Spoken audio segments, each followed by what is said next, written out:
Welcome back to the FilmBros podcast. I'm your host JP. This is my co-host Josh. Hello. We're back for another review. We're doing MCU Phase 4 movie review. So if you guys tuned into our last episode, we're breaking down the MCU Phase 4. We ranked the shows for you guys. So if you guys haven't seen that, it will be posted before this video. So go check that out on...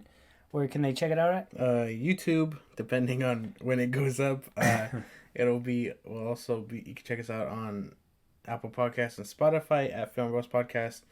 And if you want to follow us and leave comments, TikTok and Twitter, same handles. Yes, sir. Today we're going to be doing the MCU Phase 4 movies. We're going to go ahead and break those down. We will be putting out another one with the TV shows and the movies put together, and where Phase 4 kind of ranks for us within the MCU as a whole. So make sure you guys follow, subscribe, click the notifications to, look out for those episodes coming up. With that, we're just going to dive right in, all right?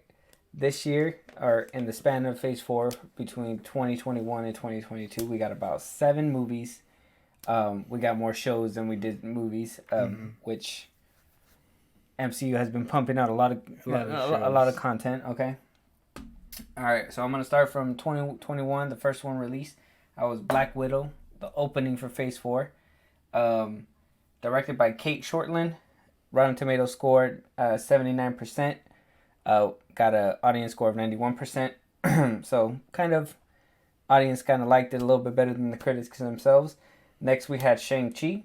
That one was directed by Destin Daniel Cretton. Heard that he's directing King Dynasty for the next Avengers movie, correct? Yeah. So that's going to be coming out. This Shang-Chi got a Rotten Tomato score of 91% with a 98% audience score. So, audience really well. Yeah. Did really well in the box office as well. Eternals, directed by Chloe Zhao. Rotten Tomatoes score 47% with the audience score of 77%. Mm-hmm. Big disconnect with this one. Big disconnect. Yeah. It was crazy. Spider-Man No Way Home, directed by John Watts. Yeah. Rotten Tomatoes score 93%. Audience score at a 98%. Then we got Doctor Strange: The Multiverse of Madness, directed by Sam Raimi himself. Okay. Got a Rotten Tomatoes score of 74%, but audience score at 85%.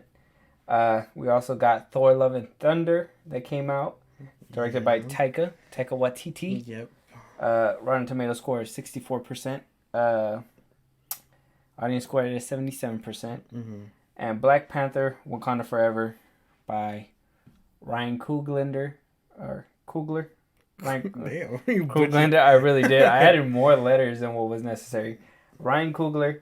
Rotten Tomato score 84% with a 95% audience score. So did really well with the audiences. Still at the time recording this, I believe got number 1 at the box office for 3 weeks in a row. So we're gonna jump right in there, start giving our opinions. Yeah. We're gonna go from 7. So give us your worst and go all the way down. Yeah. I don't know who ended the last episode, but we'll start with you. Okay. And when we get around the halfway mark, we'll have a little sidebar. Let's get it. Number 7. Number 7. No shocker here for me, at least. My last one is Thor: Love and Thunder. I didn't like this movie. I couldn't get into it. The comedy isn't for me. There was nothing really sustaining that made me feel like give it a chance. I just can't. I couldn't watch it. I didn't even watch this one in theaters because I knew I wouldn't like the direction due to trailers and shit. So yeah, 7 on a scale out of 10. This is 2, 3 max. I'm being generous going up to 4, but around there. 2, 3 max. Yeah. Wasn't vibing with this movie. All right. And why give it that score? Why give it the 2 or the 3? Because again, I couldn't get into this movie. I didn't like the comedy. I didn't like Gore felt wasted. Christian Bale felt wasted. I didn't enjoy Thor, I didn't enjoy the love triangle thing with Stormbreaker, Thor, and Mjolnir. Yeah, no, I just couldn't. And then a lot of the CGI was terrible. Like this movie just had so many cons and so little pros. Like I don't even like even thinking about it now. I don't think I have any like positives for this movie. It's just it was so bad for me. I couldn't. Man, all right. With that, moving on. And you know what? For my number 7, I'm right on par with you. I gotta agree with you with it. It had to be Thor, Thor: Love and Thunder. It really sucks for me because Thor has really been a shining character in the MCU, at least for me. He had a rocky start in the beginning. Well, actually, the first movie I thought was really well done. It was really hated in the beginning, and now it's finding the love that it deserves for some reason. But it seems like movies tend to do that on the internet. Then went to the second movie where Chris Hemsworth gave his all, but at the end of the day, the bad movie couldn't, he couldn't save the bad movie, but you could tell he loves the character. With the third one, you can tell he was having a blast. That one, they were having fun. In my opinion, they kind of got to that place, that middle ground where everything can go right for Thor, and then they just, I felt like they dropped the ball with this one, and I felt like has been around for a while, and he can actually have been doing a lot more within the movie, and it just seems like there were like a lot of the good tones within the movie, or at least the ones that were supposed to make you feel something, were overshadowed by cheesy comedy that was just inserted in there repeatedly, like laughing goats. And then you're supposed to take in the movie, you're supposed to take Jane's illness seriously, and you can't even do that because right after she explains her illness, right after, there's a stupid joke right there. This movie did not get my money at the box office. Disney Plus has taken my money for it, and I only watched it one time. This one, bottom of the poll for me for Phase 4. Everything wrong with Phase 4 is felt within this movie, in my opinion. You feel it. The bad CGI, the corny writing, the bad jokes. Yeah. Everything just feeling so rushed, and like I said, the premises could have been good if they were fleshed out a little bit more and took in seriously, but they couldn't even do that. I seen this deleted scene that they had put out after the movie was released, and it was a different introduction for Zeus.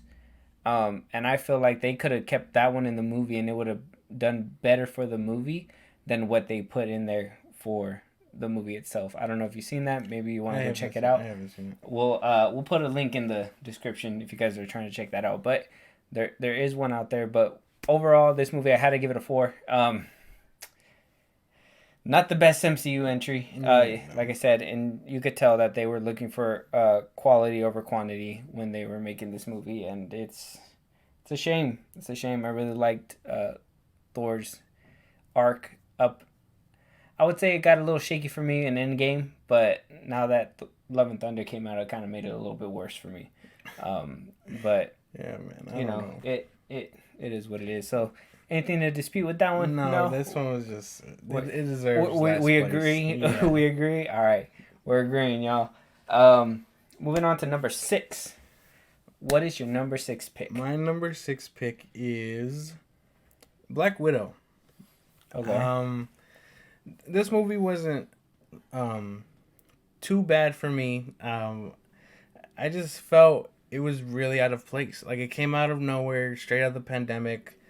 Struggling to push itself out, and it finally came out, but like, I don't know, it feels like they could have went a whole nother direction with this movie. Like, I would have preferred to see what the fuck was going on in Budapest with Hawkeye and Black Widow, if that makes sense. Like, I don't think we needed to know where she was in Civil War, other than be like, oh, she was probably in hiding with the rest of them, you know what I mean? Yeah. Like, I don't know, the story was out of place. Like we get cool characters. Like I kind of like Yelena and the Russian Captain America, but it wasn't enough to save this movie for me. I don't think. Red Guardian. Red Guardian, yeah. But they weren't enough to save the movie from this ranking. Unfortunately, a lot of the action was CGI was kind of bad too in some cases. The villain, I guess, like Taskmaster isn't the villain. I guess he's like the villain's muscle or whatever, the bodyguard. She was cool. I hope we get to see more of her when she shows up in Thunderbolts. Get a little bit in depth with her, but like her character felt lacking, if that makes sense. And even the dude that was controlling the Red Room felt lackluster also. Like, we know why Black Widow was going after him and stuff, but he just didn't feel like the big bad to me for some reason. But I enjoyed it a little bit better than Love and Thunder because of Yelena and Red Guardian. David Arbor is like, he's funny. He's a funny guy. So, I just slightly above Love and Thunder. I'd probably give this maybe like a 5. A 5? It was very like middle for me. Okay, all right. I think we're on the same page with this one as well. Same wavelength. Yeah. I'm putting this one at my 6th slot. Black Widow as well. Black Widow came too late, in my opinion. Way too many years too late. Yeah. She should have been one of the first of Avengers solo movies, and even the opening credit screamed early 2000 action movie. Or like spy movie. Like I feel like they should have went that way. Like the intro alone feels so disconnected from the rest of the movie. I think exactly. So like it just felt like her time had already passed from the jump. I did like some of the scenes within the movie. I did like, Red Guardian in there. David Harbour actually does a good job. Can't wait to see him again. I liked Florence Pugh's. CGI was just, and they blame it on the whole VFX pipeline and all that because of the pandemic and everything. And I can't, I can't speak on it. I don't know about that, but I think that they could have done a little bit better with the CGI. Her powers I thought she didn't have any powers, but that was a big disconnect in the movie. I mean, at one point she jumped off this highest building, hit everything on the way down, slammed the floor, and she got up without a scratch. But then the other one broke her whole body. So it just felt weird and out of place, and it's funny because I'm gonna sound like a hypocrite, and that's fine. But it's kind of like when Star Wars fans say, "I know where this is going, so there's really no point." I kind of feel like the MCU did not pull off the killing the character off and giving them those stakes to feel like they're in actual danger in this movie. This whole movie, I knew what was gonna happen. She was gonna make it to Endgame or Infinity War, die in Infinity War, and that was gonna be the end of it. And they didn't help us feel that tension there, like I felt like they did in Andor, in movies that they the prequel movies in Star Wars and all that. So I just feel like this movie should have been about Clint and Nat's relationship. Maybe in Budapest. Like, show us why they meant so much to each other. You know what I mean? So that way we can get that weight, and maybe it'll help the movie out a bit.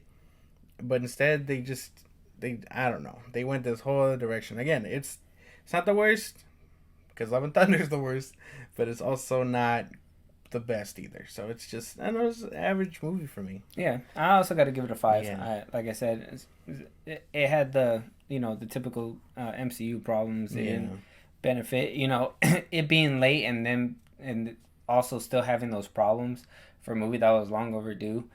It kind of just feels like a slap to the face. It was an okay movie. It didn't have too bad of things. The villain was lackluster, like you said.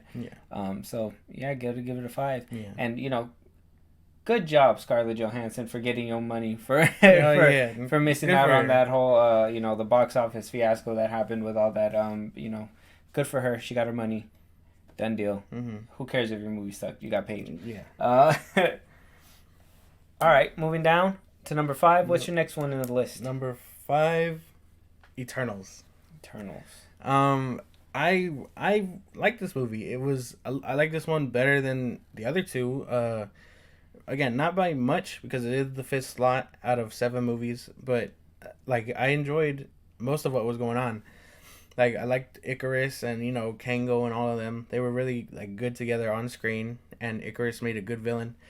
Um, Other than that, I thought it was pretty like solid. I guess my main problem was the whole love, not love triangle, but like fight triangle. I guess you can call it, where it was like you had the big bad turning bad, and then you had Icarus, and then you also had the Eternal coming out of the ground. Mm. So it just that one felt like it did have too many pots going on in the kitchen or whatever the fuck they say. Um, but a lot of the actors did carry it. Like the dude that played Kango, Icarus, he did good. The um not what is her name? Um, Angelina Jolie. Angelina Jolie. She was in it. She did pretty cool. Mm-hmm. Yeah, no, I just feel like they all did their part to bring it together. It just didn't work out too well. I did like the cinematography in this one. Uh, I think a lot of it was shot on location. Pretty good. So, I mean, not too bad. Just not the best, I guess. I'd probably give it like a 6, a little bit better than mid, I guess. But again, it feels like it deserves the slot only because the actors pushed it a little bit further, and then it just falls flat because of the villains and stuff, and the fact that it was trying to do quite a bit for a movie, for an origin movie. Pretty sure. Yeah. Gotta agree with you. My number 6 slot, same thing. The Eternals. Before we move on, what was your number for it? 6. Give it like a 6. A 6 flat. Yeah. All right. With the Eternals, fun fact: it's the worst Rotten Tomato score it's in the MCU has gotten, which is crazy because this one I feel like this one actually took the leap into a little bit a difference within the MCU. Um, Still, to me, I like the shot on location, but yeah, I think it suffered from those problems where it had a lot of plots going on. Yeah. One of the monsters really didn't need to be in there, but it was there for to basically clean up wherever the loose ends were. Yeah. And that's just basically what it felt like. Character development kind of lacked in this one. Pacing was good. Kind of a couple slow parts within the movie, but the CGI was a little bit better in this one. I kind of feel so. I had to give it a little bit of point for that, but you could tell, and Phase 4 struggled with this a lot as well. Is you could tell they are trying to do a singular vision and try to do something different, but they still have to follow the MCU rules. Yeah. And I feel like or I think that there a lot of the problems within Phase 4 is rooted to Kevin Feige keeping everybody on a leash while they're trying to he's saying to run free but don't go too far and Yeah. I kind of feel like this movie kind of suffered from it being something ambitious and trying to be a little bit more serious and take itself serious and and it just couldn't quite deliver that because of the restraints that it had.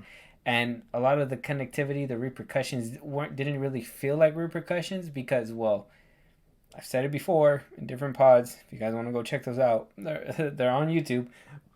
But there's a giant man, a giant Eternal out of the ocean, and there hasn't been any repercussions for it. Haven't seen anything happen within the MCU. I think they referred to it one time in She-Hulk, and that was in the newspaper. That it wasn't even read or anything like that. So I think that's one thing. The performances were really held up by the cast. Selma Hayek was in there. She was really good. Gemma Chan, she was in Don't Worry, Darling. She did a good performance within this movie as well. Icarus was good. So a lot of the performances, and it's cool that they're getting more, in my opinion, a little bit more heavy hitters with actors. Because a lot of the actors they've been getting recently, because they already got a lot of the big known Yeah, actors, yeah, and a lot of the big known actors are also over there at DC too. yeah, So can't really do too much, but getting actors from like Game of Thrones and those heavy hitters that yeah. people love to see really helps with this movie. But overall, I gotta give this movie the number 5 slot, and I gotta give it a flat 6. Yeah. It was a good movie. Kind of wowed me here and there. Like I said, held back by the restraints of Kevin Feige. Um, it wasn't like a big enough movie to throw more things in there to make it be better, and I kind of feel like that's where Kevin Feige kind of lacked. If they would have put the Black Knight in there or something, and gave a lot of this stuff a payoff, it would have been better. But it felt like there was no payoff in I this know movie. it was really. Now that you mention it, I totally forgot he was in there, and he's supposed to show up, and then they throw in Blade as a voice At the end in the post credit. Yeah, I totally forgot about all that. Yeah. And then that's like his first appearance, but it's only his voice. Mm-hmm. Like that just doesn't make sense. I feel like that was more of like a, oh hey, we're still connected. Like here's Blade. You know what I mean? Exactly. I don't know. I just think it's not the best, but it also isn't the worst. Like I don't think it deserves that Rotten Tomato score either. I just know a lot of people were salty about the diverse cast and whatever else. But yeah, just 6. I think it just deserves a 6. Yeah, I give it a 6 as well. I can't really put it any higher. They did their thing in the movie, but hopefully, we learned from the mistakes of Phase 4, start figuring out that, quality's a little bit better. Yeah. I like the director's vision. I think she was on the right track. It just, I felt like restraints were holding them back. And like I said, it's a repeat offender within the MCU Phase 4. Mm-hmm. Happened within the TV shows, happening within the movies in a different way. With that, number 4. What's your number 4 pick? Let everybody know. My number 4 pick is actually Shang-Chi. Shang-Chi. Yeah. I like this one. And you thought this was gonna be a boring video that we just agree, but all right. I like this one. I like this one quite a bit. And again, I know I give it the slot. It's because I know there's on my list there's more better than it, but I feel within top 5 is where it deserves to be. It's a lot of good action, a lot of callbacks to Rush Hour and stuff. I feel like only reason I gave it the 4th slot was because I don't know. The 10 rings isn't doing it for me, I guess. Like they set him up in Iron Man 3, and I feel like it was just a cop out. They were like, "Oh, they didn't like that he wasn't real." You know what I mean? Yeah. So now they're like, "No, the Mandarin's real." Like even the dude that played him in Iron Man 3's in jail because he tried to fake being him and stuff. And I'm like, nah, that feels like a cop out to me. You know what I mean? Like they wrote themselves in a corner. Yeah. And so they were like, oh no, he's real. You know what I mean? Like he was just pretending. Like I don't know. I wasn't too thrilled about it. It did have a lot of good action scenes and stuff. The main Samuel Lee, something like that, right? Mm-hmm. He does this thing. I'm not knocking his performance. His best friend or whatever was also Simu Liu. Yeah. Well, I was Samuel. I was like, I thought that was his name. My bad. I was like, who's Samuel? Wait, hold on. He does this thing. The actress that was playing his best friend, she's funny. I've seen her in a couple of projects that I can't really remember the name of right now. I liked most of it. It's just, again, I wasn't vibing with the 10 rings. And it's weird that they changed them to bracelets, which was probably because they were like, oh, it looked too similar to the Infinity Stones or whatever. But I don't know. I felt like it would have been fine if they just kept them to rings instead of bracelets. I don't know. But it's not the worst. And again, it's not the best, but it does deserve to be top 5. I give it like a 8, 7.5 maybe. Okay, I gotta disagree with you there. I'm only gonna say that because it's I don't know. I kind of feel like Shang-Chi kind of did a little bit more within that movie than a few other movies that were put on this list. But we'll dive into that in a little bit. But for me, number 4, I gotta put Black Panther Wakanda Forever. See. All right. So, and I know what y'all thinking. How dare you? It's a masterpiece. You good? Now, look. All right. The movie was slow. Okay, we gotta keep it a buck. The movie was a little slow. All right. Not a lot of action. We we knew who the Black Panther was gonna be.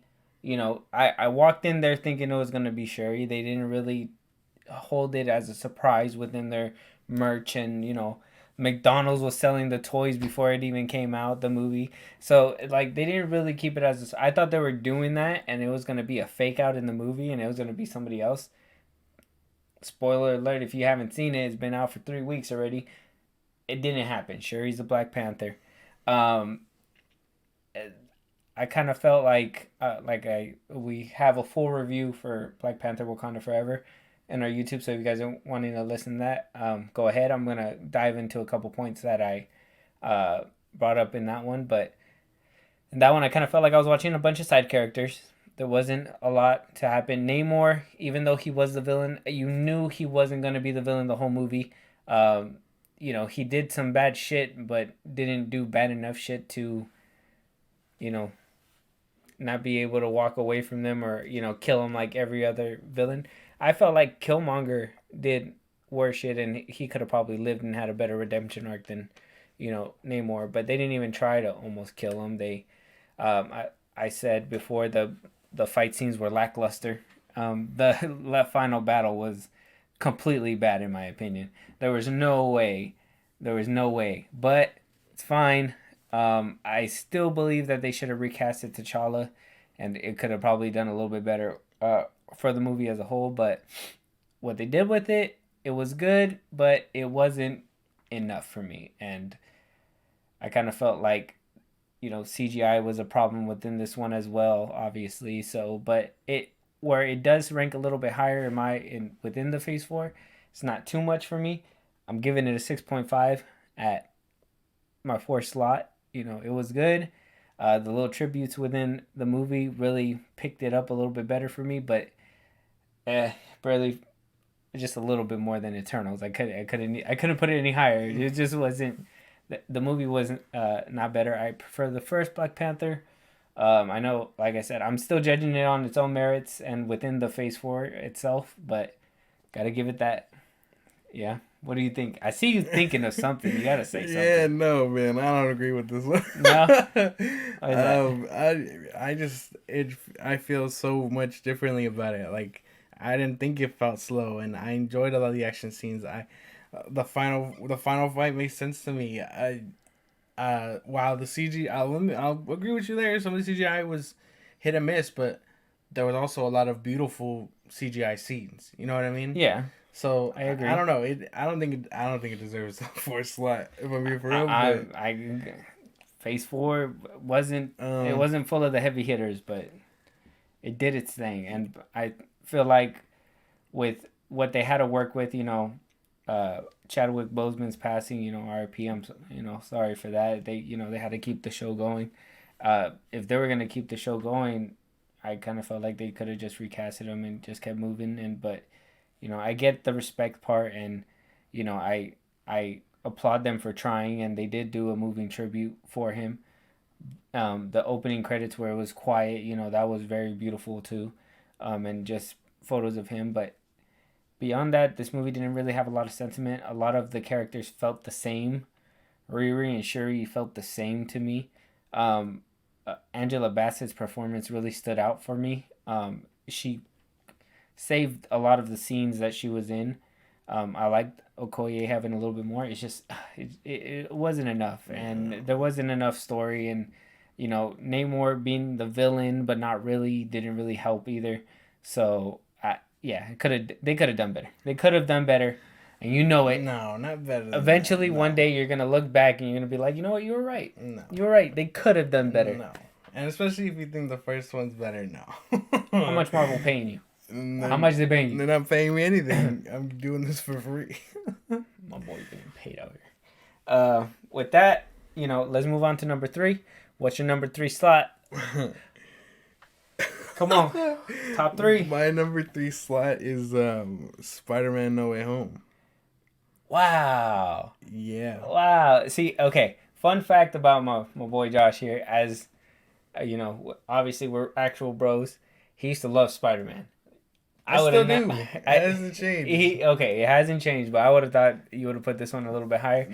Let me hear it. No, Let me hear it. it would have. Okay, let me get to that because it deserves. I think it should have been higher, but Yeah.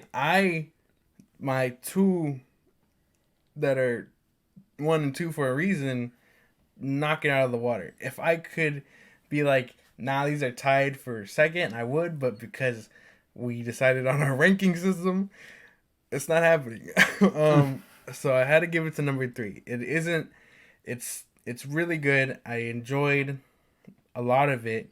Like again, like right off the bat, we got Toby back. We got Andrew back. I love that.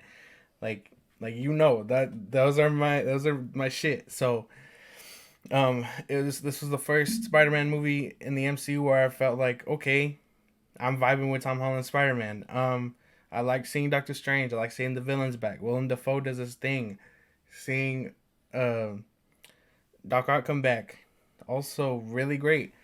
A lot of this, if I had to get into the cons of it, it was just probably CGI and no, probably just CGI. A lot of it was like, again, you could blame the pandemic or the pipeline, whatever, but like the scene where they're fighting in the mirror dimension looked really weird. The lizard looked weird at some points. Andrew Garfield's Spider-Man and Tobey's Spider-Man look weird. But again, it's not that it's bad. Like I'm not one of those people that are gonna be like, oh, the story doesn't hold up anymore, whatever. It's all nostalgia. Like no, I think it does still hold up. Even past the whole movie theater hype and stuff. But it's just that I know it lacks in CGI and stuff. But again, no, if I could place it higher, I would. Or if I could have it fight for a slot, I would. But I know I can't. So top 3. It deserves top 3. Top 3, and what's the score? The score, 9. Give it a 9. Yeah? Mm-hmm. Damn. And the last one, you just gave it a 6, didn't you? Mm-hmm. And you're jumping all the way to a 9 with that one? Yes. Damn. It was really good. I'm telling you, The other 2 are fighting for their lives for that 10, huh? Yep. Yeah, all right. Yep. Interesting. What's your number 3? So, my number 3, loved the movie. It was great. Performances were cool. Multiverse of Madness. I knew it. I fucking knew it. It had to be Multiverse of Madness. So, I love Doctor Strange. Love Sam Raimi. Love the direction they were going with this movie. Just didn't. All right, there was a lot of rumors that there was a lot of reshoots. A lot of deleted scenes that were cut. That they put them out there already, and you can tell a lot of it was what Sam Raimi wrote, and they seen it or heard it and said, you know what, that's too much. We got to pull it back. I would have felt this movie would have benefited well off a rated R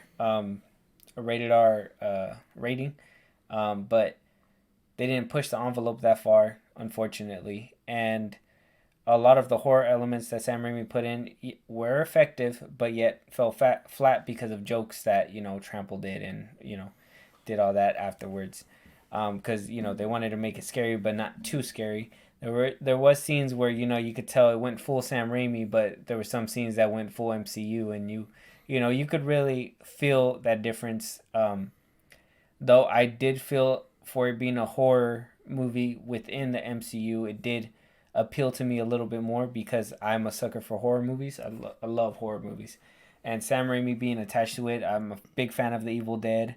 Ash and The Evil Dead, that's great too. So it could have been put up higher.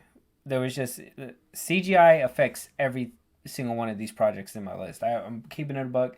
MCU needs to work on their CGI. They got to do something about it. They got to slow down if they can't keep up. But this one was very CGI heavy, and it had a problem. pay the people. That's what they gotta do. Yeah. They gotta pay the people. Yeah, that's true. I mean, even if they get paid, I mean, you got to understand, and I think a few of them came out and said so. The VFX, like Marvel Studios, is quick to switch things up on a dime, and they have the money to pay for it, obviously, but you know, at at what point do you have to say no? This product's done. I cannot change it up for you after this certain point, and because they want business, they're gonna keep accommodating themselves, and it's gonna hurt the company. Yeah, but that's all a bunch of different stuff. But Doctor Strange within Phase 4 had to hit my top three because Sam Raimi directed it. It was a good horror. Elizabeth Olsen went crazy as the villain. I hope to see her as the villain a little bit more, maybe a little bit more aggressive. I liked seeing a lot of the heroes in the Illuminati, Charles Xavier, uh, John Krasinski as Reed Richards. He was cool. Peggy Carter. Seeing um, uh, Monica Rambeau's mom as as Captain Marvel was pretty cool. So it had a lot of elements that fed into it. It's just CGI. A couple of the plots didn't hold up, and just little things. I think the reshoots probably hurt it. Like I said, you can tell when it's Sam Raimi, and then when it's tweaked to hit that MCU feel, and kind of suffers from that. Yeah. With that, I gotta give it a 8.5. This one's jumping a couple decimals on mine. On my last one I gave it a 6.5. I gotta give this one an 8.5. It delivered as much as it could. I appreciate Sam Raimi for pushing the envelope with this one.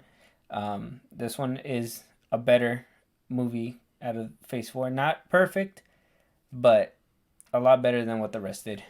But yeah. Okay. Top 3. I guess. Okay. Can you kind of agree? Kind of see where I'm coming from? I see where you're coming from. You see it? Yeah. All right. Okay. All right. Slot 2. Slot 2. What you got? My second slot is Multiverse of Madness. Okay. All right. You're putting it one above mine? Or, yeah. Why is that? I honestly, this one held slot 1 for the longest. Like ever since Black Widow came out, like this one has been my favorite. I like that Sam Raimi was directing it. That's a plus for me right off the gate. I know it did suffer reshoots and a script change. I know it was gonna have Nightmare originally, which would have been dope, but I like what we got instead. I like seeing Doctor Strange do his thing. Wanda was a savage coming straight out of WandaVision. I like the horror element. Sam Raimi does really well with what he can do. Honestly, if they would have pushed for that rated R, I would have loved to have seen Captain Carter's gut spill out. You know what I mean? Yeah. I like that they explore the multiverse. I know they can't get too crazy with it because they do have to keep the story moving forward. But we saw some really cool like universes. I liked America Chavez. She was really cool. Can't wait to see more of her wherever she shows up at. I like seeing the Illuminati. I like hearing how they handled Thanos and stuff. John Krasinski as Reed Richards. I know people don't have a problem with his performance. I don't get it. I enjoyed it for what it was. You're not gonna get Shakespearean shit out of like a 5-minute cameo or whatever. Of course. We also get to see Bruce Campbell in it. He was funny. I don't know. His little scene was funny. Yeah, I don't know why they cut him out. Like I heard he did a good scene. Yeah. He was gonna be like, I guess he was gonna be another Earth Doctor Strange or something like that. Something like that. Yeah. But again, that's all due to reshoots. Fuck you, Kevin Feige. But this one was my favorite for a minute. Like if I could have experienced it again in theaters, I would, because I liked it that much. Like there's barely any negatives for this one for me, and the fact that I liked one just a bit more that it lost the slot, but this one deserves to be number 2 for sure. Yeah, I gotta say, what made this movie, at least Doctor Strange, top three for me, was seeing Black Bolt's head Oh implode. yeah, That was insane for me, and to see it in an MCU movie, and it, crazy enough, and fun fact, his suit was all CGI, obviously, and even the CGI to make his head explode was really well done. And I think it deserves its recognition. It was great. It you was know, it was a great scene. if it was rated R, I have no doubt we would have seen it pop like a cherry instead of like Inside of the helmet. inside his head. You know what Yeah. I mean? We would have seen uh Captain Carter's body just guts spill out, split Yeah. in half. We would have seen Monica Rambeau's mom squished like a bug. You know what I Yeah. mean? We would have seen blood when Reed was getting torn up like spaghetti noodles. Yeah, it would have it like I said, it near perfect, but Yeah. had some hiccups. MCU holding it back Yeah, as but always. it was really good for what it was. I still enjoyed it. Um, the end, I really like the ending too. I hope we see more of Scarlet Witch going forward. I don't know if they're gonna give her own solo project or not. I know people are campaigning for it. I wouldn't mind it because I do like her. I like Elizabeth Olsen. She's great. But it's second because Well, she got WandaVision already. well yeah, but like you know that's not a movie for people. You know what I mean? Some people want to see her do her own thing in a movie. Yeah, that's true. Um, I want to see her go full blown villain again. yeah. I like her in that. But yeah, role. she did really great. Her scenes where she was like scaring the shit out of her counterpart, like I like those scenes too. Um, my if I had to nitpick and be like, what's my problem with it? It's just probably that scene where the two kids are singing about ice cream or whatever. Oh the my fuck. god. That's it. That's the Yeah, man. That's the That- only that was- complaint. That's the only complaint I have I don't about know. this I don't know why movie. they did. I don't know why they put that in the movie. But other than that, I've never put that in the movie. other than that, it has number 2 because I liked my number 1 just a bit more. I gave this one 9.5. 9.5. So good. Yeah. Putting it up there. hmm All right. I dig it. My number 2 got to be Shang-Chi, Okay. The Legend of the Ten Rings. It's a great addition. It's, to me, the action was great in that movie, completely great. It was action packed. The pacing was great. Kept the movie going with every single scene. Yeah, the whole the whole Mandarin plot did kind of feel like a cop out, because it felt like they wrote themselves in a corner. But the way they stunted and landed that, I kind of felt deserves points, because they really actually got the character to come back from Iron Man 3 to show that it's connected within the MCU. You know what I mean? Yeah. And the within the MCU, for me, connectivity is a big issue, and that's why a lot of the movies that I put down below, connectivity is not really there. I know Thor had Guardians of the Galaxy. You could know when it's forced and when it's written in seamlessly. Yeah. And I feel like Shang-Chi did that. I did a little research, and I've seen some videos where people are saying it goes all the way back to Iron Man 1, when he was kidnapped by those people in the desert, and the 10 rings behind him, and it kind of carried all the way through. I don't mind the change. Like I said, I don't mind changes within comic to movie translation if it works well within the movie. A lot of the fight scenes that we got with the rings or the bracelets were really sick, and I felt like they wouldn't have been able to do that with rings. It would have looked ridiculous. So I felt like it was a good change to make the movie better and more exciting. The fight sequences, I'm gonna say it again, were dope. The acting was great. I liked Simu Liu in there. I like the story on how he got there. Going from, "Hey Marvel, we need to talk" on Twitter, to actually being the star. His co-star, I don't know her name right now, off the top of my head, but she. Oh, no, that's not her. She was a really good comic relief within the movie, and the father's acting. I know he was a actual actor in China, and doing his first American role within that movie. He killed it. You could feel the emotion. Like I said, it has a lot of mommy, daddy issues within the MCU, but this one was, daddy issues, and you can see how they kind of handle it there. Or wait, is it more daddy issues? Mostly daddy issues, huh? Mostly daddy. Never mind. They're still sticking with the trope, but the emotion between them, you can actually tell like he's the father who feels like his son is not on the same page as him. Yeah. And I really feel like you can feel the emotion in this movie, and it was really well done. I really like that they're giving the director the keys to the Kang Dynasty for the next Avengers movie. This one, I got to give it a 9, flat 9. It was great.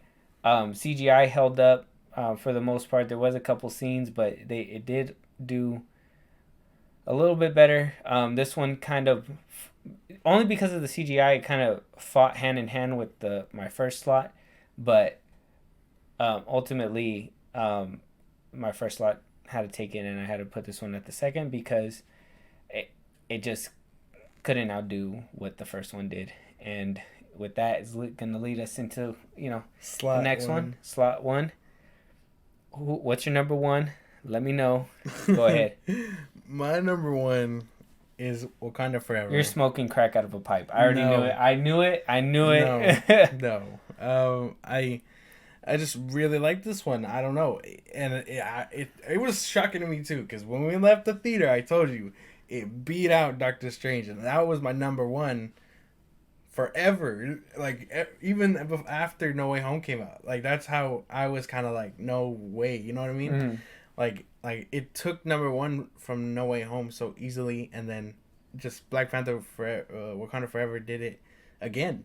Like a lot of the other ones, they deserve their slots, but I was really struggling for top 3 with these ones. But I liked it so much. The acting was really good from all parties. No complaints. Like I enjoyed seeing Shuri, her journey to get over her brother's death, child's death. Same with the queens. Okoye did her thing, and M'Baku did his thing. Shuri, not Shuri, Riri Williams, she did her thing. What do you call it? I know her suit looked wonky. That's a con. Sorry, I don't know. Power Ranger ass suit. I don't know what they were thinking. Like, I can't. There's nothing that I can say that really like changes that for me, because it was really weird. I know this again. I could reason it and be like, oh, the show's gonna make it better, whatever. But this was her debut, and they kind of fucked her on it. You know what I mean? And that's what I was telling you. Like, they went from Iron Man having these realistic ass suits looking clean, even his nanotech suit in Infinity War. And this one for it to be the first one that they show, and her very first appearance, it just felt lackluster. Yeah, and and I know that's probably where they exhausted their CGI and stuff, which I give to you. Like, I understand that, and like they had all this Wakanda tech, but they couldn't make her suit a little better. Like, that's a con for me. Like, it took me out a bit, but seeing Namor, the underwater scenes, and like everything else come together overshadows it for me enough to be like, okay, this movie does really well everywhere else, and I hope when next time they learn that not to give her a Power Ranger ass suit. I was also thinking that they were gonna go another route with the Black Panther. I don't think they should. If they were gonna recast, they could have, but the fact that they didn't and went the way they went, I'm fine with that. Okay. But it feels more heartfelt toward Chadwick Boseman, rest in peace, and all that. That they went this way, gave him the send off. I like Namor. He was a menace. I can't wait to see more of him. I hope there's no.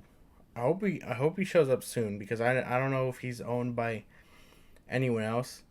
There's been some rumors going around that there was supposed to be a show that was supposed to take off for him, but him and the Hulk still have 2 more years at Universal. If they don't put out a movie within those 2 years, then the rights revert back. But until then, we have to wait to see what happens with that. Oh, okay. But little fun fact for you guys, if you guys haven't heard about that. I didn't know that. I didn't know he was owned by Universal also. So I can't wait to see him, whether Universal does something with him or not. like I hope we do get something with MCU. Hopefully they could come to a deal and make something. But yeah, no, this one slapped Doctor Strange in the second place as soon as we left the theater. I was like, wow, this was really good. What are you putting? What's the number for this one? For this one, man, I'm stuck. If I'm being for real, because I know it has the issues that I had with it, and I know there's probably a bit more. What's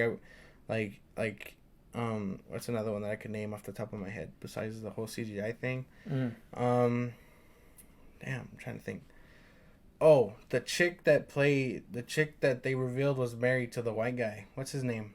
What's her name? Valentina? Oh yeah, Val. I didn't like her in it too much.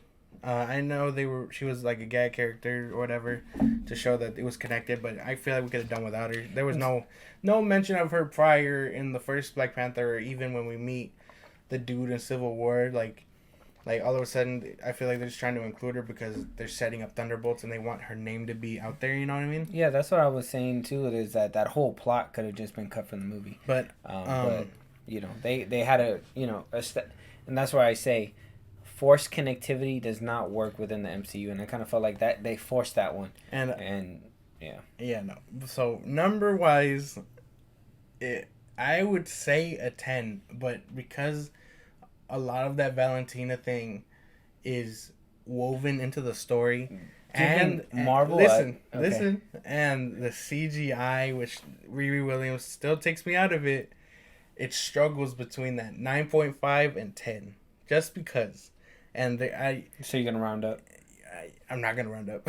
I'll probably round up. Yeah, give it a 10 for the sake, but I know for me it still struggles between those numbers. Maybe after it comes out in a rewatch and it becomes history, I'll go back and be like whatever. But for now, it holds the slot for Phase 4. That's top dog. I can't give this one to be honest and be fair, I can't give any Phase 4 project a 10. They all have its problems. Even those little CGI problems have their little hiccup. But with that, it's going to lead me to my number one. My number one, it got to go to No Way Home.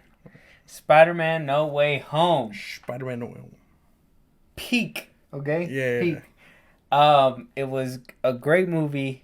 The nostalgia in there was great. Andrew Garfield, Tobey Maguire back in there. It's so... It's gonna make me sound old, but I lived through this shit, okay? I seen Tobey Maguire in theaters as Spider-Man putting on the suit for the first time. I seen Andrew Garfield in theaters putting on the suit, and to see Tom Holland put on the suit, and then for them to all be in the same movie, jumps up in it gives it 3 points automatically. You got to give it 3 points automatically for that. The story itself was great.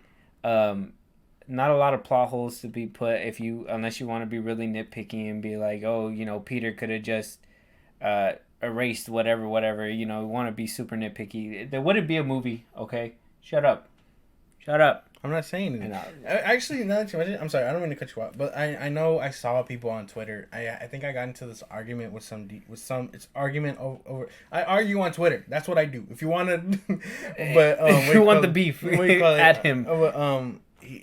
They were like, because people have been switching up on this movie, so someone was really like, if you take out the spell and remove Andrew and Toby, the movie still works. And I was like, I don't think so, simply because at that point, who does he have to fight? You know what I mean? Mm-hmm. He killed Mysterio. He doesn't have anyone else really besides like Scorpion and Vulture. So I was like, how does that work? The movie kind of falls apart without the spell. And they replied like, oh, they could have done something else. And I go, they could have done something else. Then you lose the movie. You're at that point. Oh, let me change a key element in the movie. That way the movie doesn't end up the way it does. Like does that sound smart? No, like that's dumb. It's saying like, oh, make cake but take away milk or flour. Like it's not gonna come out as cake again. Yeah. You know what I mean? So, but yeah, no, there's no any beef that can be put on Twitter about this movie. It can be settled to it's what drove the plot forward within this movie. Exactly. And without it, nothing would happen. Like I said, they could have finished it faster in certain ways. If you want to be nitpicky about it, you can look at it that way. But at the end of the day, it's a movie, and they're gonna make the decisions to keep the movie going for at least 2 hours and keep you entertained. Mm-hmm. That's what movies are for. But with this movie, Tom Holland gave a good performance. Those emotional scenes. Andrew Garfield had his time to shine. Tobey Maguire had his time to. William Dafoe just proved he can not only be a menace in his own world, but in a different universe as well. He can keep people on their toes. The CGI to de-age him was kind of maybe a missed opportunity, and I know like the suit, people were complaining that it seemed a little too glossy or too CGI-y, but I mean at the end of the day, with all the Marvel products that came out, the CGI on this one was a little bit better than all of them. Maybe because Sony kind of put a little difference into it. Who knows? But I kind of feel like Sony's been kind of killing it with their VFX, at least with the Venom movies and all that. So I kind of feel like with this one, it kind of did a little bit better. Yeah, there was a little bit funky CGI here and there. Still a MCU product. Still not gonna be perfect. But Defoe's performance, that fight in the hotel or in the apartment. Was insane. Yeah. Okay, insane. And I love that they have a villain within this movie that just wants to see the world burn. I feel like a lot of villains aren't like that within movies nowadays, and I feel like they need to do that every once in a while. Just somebody that just wants to see shit die. Like, give them. The reason is that they have no reason, and they'll push this button to blow themselves up and the whole building and not give two fucks about it. Yeah. And I felt like William Dafoe's Green Goblin gave us that, and it was great. His performances were great. Alfred Molina's performance coming back as Doc Ock was great. Jamie Foxx, I know he kind of switched up his character from the original Amazing Spider-Man just a little bit, but I think it worked well within this one. Aunt May's death, we've seen death scenes within the movie. This is the first time we've seen Aunt May die on screen by one of the villains, and you felt that emotion and how hard that hit within the movie. Overall, like I said, not a perfect product. No Marvel movie, at least in Phase 4, has been perfect. Got to give it a 9.5. It gives everything, but just not far enough to give me that 10. If the CGI was a little bit better, I would have gave it that 10. If it was, honestly, if it was just the CGI, if the CGI was a little bit better, I'd give it a 10. Doctor Strange was great in this one too. Yeah. I don't really like Ned within these movies, but he was cool in this one. They could have answered the question on how he was able to get powers and everything, but probably for another day, right? Yeah, and they gave us that suit at the end for a brief second. I do feel like the final swing could have been a little bit better, but little nitpicky stuff here and there. But 9.5 overall. Gotta give No Way Home it's credit. It's flowers. Number one for me. What you think? I see it. I see it. I know you didn't like the other ones that I listed off too well. I know we both put Doctor Strange in top 3, right? Mm-hmm. Yours one above mine. Oh yeah. I see it. I totally see it. And again, it's minor things in No Way Home where I was like, no, you know what I mean? Mm-hmm. Like, because Ned still falls apart for me. Mm-hmm. The whole, I know I've said it before, and I probably forgot to cover it in my own diagnosis or whatever, but that whole Aunt May's death, while I did feel a type of way about it in the theater, seeing it and stuff, it made me sad, and I did cry. I just feel like it was a little different from how she was in the previous movies, Far From Home and Homecoming. Like at first we see her as the caring aunt and stuff, and then Peter's trying to hold a secret from her, and then she finds out, and then she's cool with it, and then all of a sudden now she's back to being like his anchor and the one that tells him the line, you know what I mean? So I mean, again, I understand But it does feel a little different, a little weird for Aunt May's character to fluctuate like that. But other than that, the CGI Aunt May Ned, like it, I can overlook that for the fact that it has so many other pros. You know what I mean? Yeah, I think one thing I can say for sure was something that stuck out was that, Sandman. I know that the actor wasn't there available to record the scenes, and to that I could have said just cut him out completely, put Mysterio in there or something, or change up the roster because if he couldn't be there, there's no point in CGIing him. Him and the lizard. Yeah, the lizard as well. So I kind of felt like they shouldn't have done that, but he doesn't. This is lack of Tom's gallery, but he doesn't have many people to fight. Exactly. You know what I mean? And that's why, and that's where you can tell they try to save themselves from putting themselves in a corner and not having Sony interact with the MCU and the MCU interacting with Sony. He's limited to what he has, and so Sony having to bring old characters from different movies to make it make sense. That's them saving saving it, kind of like what they did with Shang-Chi and shit. So I mean, you can tell that they're kind of making it up as they go along to make it fit. But some of them land, some of them don't land, and No Way Home, I have to say it landed for me. I get that. It's those things where if you nitpick and you're like, Black Panther was supposed to be a save too, and I didn't feel like they stuck it like they were supposed to. I think they stuck it. No, but I can't agree with you. Either way, I see what you're coming from, and if you can see what I'm saying, then there's that middle ground, and it is what it is. No, yeah, but yeah, that's our ranking for the 7 MCU movies that have come out within Phase 4 between 2021 to 22. We're gonna be going into the new year. We're gonna have a slew of new movies coming out, new TV shows. Oh man, phase 5, whatever, right? Phase 5 is gonna be stacked. It's gonna be stacked, like too much. We will be here to review every single piece of property. Exactly. And by next year, we'll have another ranking for the movies that come out for the MCU in 2022. I know that we have not had full reviews for all these MCU movies for Phase 4. We will be getting them out. If there's any that you guys want to hear before the others, go ahead and give us a holler at where, Josh? At FilmBros Podcast. That is for Twitter, TikTok, YouTube. If you're watching this, already subscribe and all that. Links will be in the description for Twitter and TikTok. And if you want to just listen to us and not watch us on the screen, Spotify and Apple Podcasts at FilmBros Podcast. Yeah.